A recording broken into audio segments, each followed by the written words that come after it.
a few kind of, let me lay a little ground, basic fundamental frameworks for how the Leo token works. And, some of the kind of most commonly discussed things when it comes to tokenomics, in general. And then, we'll go from there. I told Eric, just kind of jump in with questions as as you see them being relevant.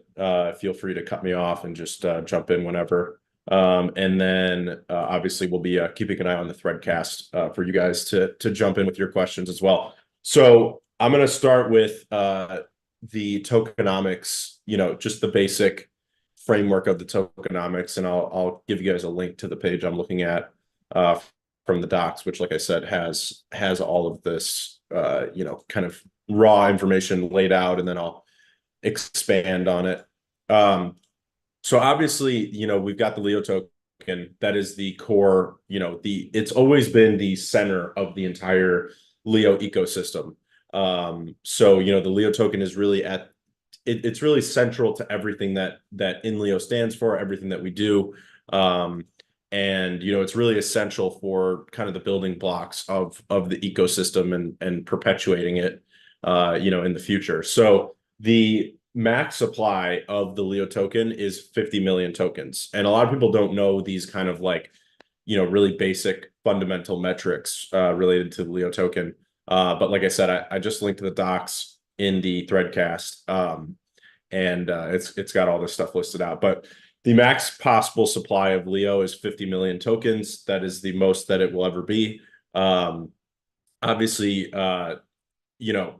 not all of those tokens are in the circulating supply as of today. So the last time these docs were updated was in April, which was about 2 months ago. So in April, the circulating supply was just over 18.6 million Leo tokens, and the staked supply was 76% of that, which is just over 14 million. And then the emissions rate of the Leo token is 0.208 Leo per block, and that decreases every single year. And so that's how you get to the 50 million, future number of Leo tokens that can ever exist. So, right now I think we're pushing close to 19 million Leo tokens, or roughly thereabout. And to get to that 50 million number, it's based on block rewards. Over the next, essentially, I think it puts us at around 31 or 32 years of block rewards.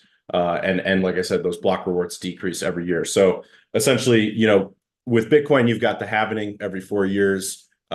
With Leo, you've got block rewards decreasing every year instead of every 4 years, obviously. They don't get cut in half. They decrease by a fixed percentage of the original. So, I won't jump into all the live math for you guys because I don't want to embarrass myself. But that is essentially how it works at a high level. And then in terms of exchange listings, obviously we've got all the various forms of Leo out there on different blockchains. So those are wrapped versions of Leo. So you've got, and this is something else that confuses a lot of people on the outside looking in. You've got the Leo token, which lives natively on the Hive blockchain.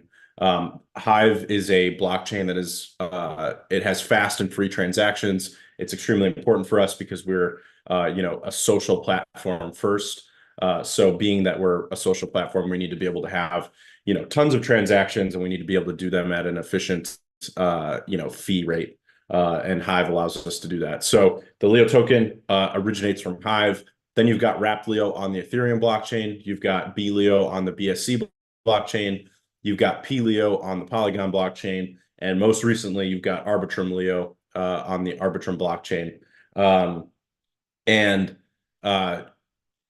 So all these different listings on different blockchains have a purpose, and their purpose is that they're all on different dexes. So, I won't go into all the different dexes, but the most recent one I think is we can all agree the most important, which is Maya Protocol listing Arbitrum Leo. So Arbitrum Leo is listed on Maya Protocol, which allows it to be essentially traded to any blockchain from there, because Maya is a cross-chain decentralized exchange.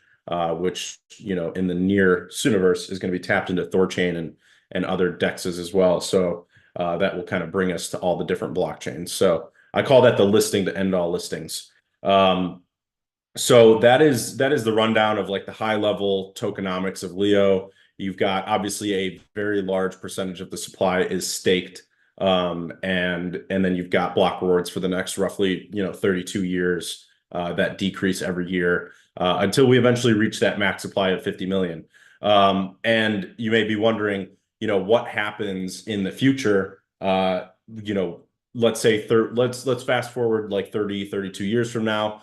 What happens as block rewards get near zero and ultimately, actually reach zero?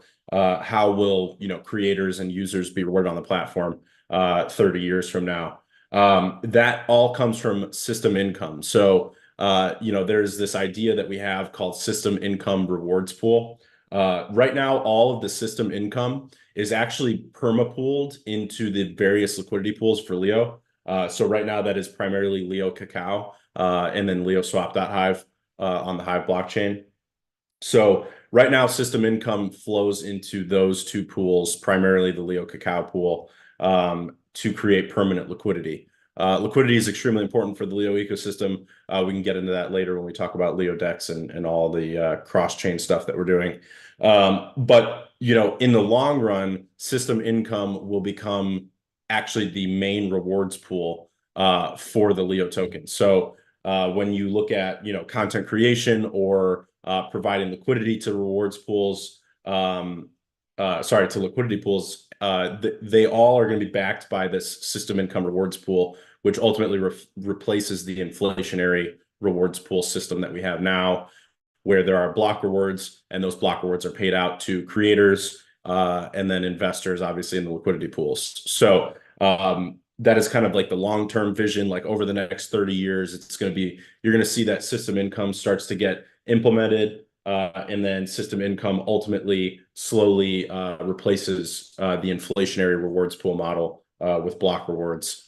Again, a very similar model to something like Bitcoin, where you've got block rewards that are obviously created from inflation, and then percent forward in the future and even right now, a large percentage of block rewards that are a large percentage of the mining rewards are from actual like transaction fees and like real revenue. A lot of people use that term.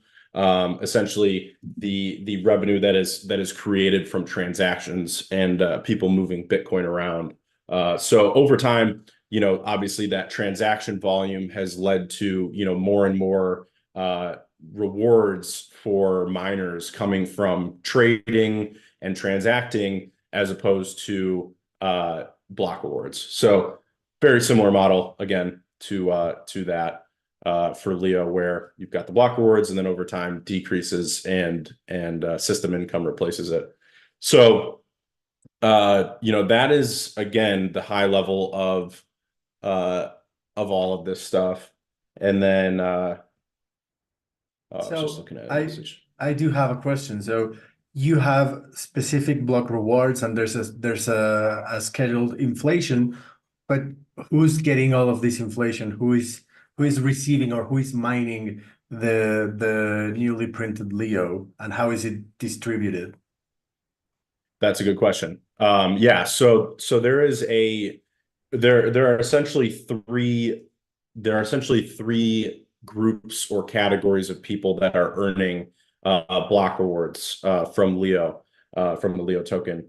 You have authors on the platform, so that is people that are creating blog posts, creating threads, or replying to blog posts, replying to threads. So it's like blog posts, comments, and threads are author reward enabled. So when those users create content and receive upvotes, they are earning a percentage of the total rewards pool.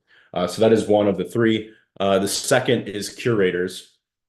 And curators earn by giving out upvotes, but it is a stake weighted system. So it's basically proof of stake, where you give out upvotes, and the more stake you have, so the more Leo you have powered up, We obviously call it Leo power, is essentially just staked Leo. The more Leo power you have, the more curation rewards you receive, and also the more author rewards you can essentially grant to creators. So that is the second category.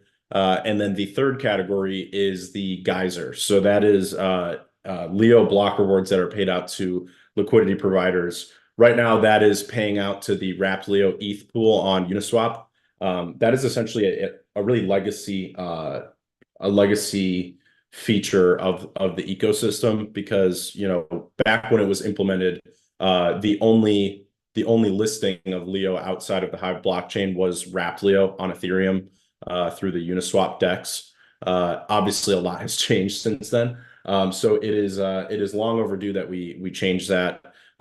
So in the in the near term future, there's going to be a big change to where the geyser rewards go. There's not going to be any changes to how much the geyser rewards are. We're simply just going to move them over to the Leo Cacao pool, which we can get into if you want.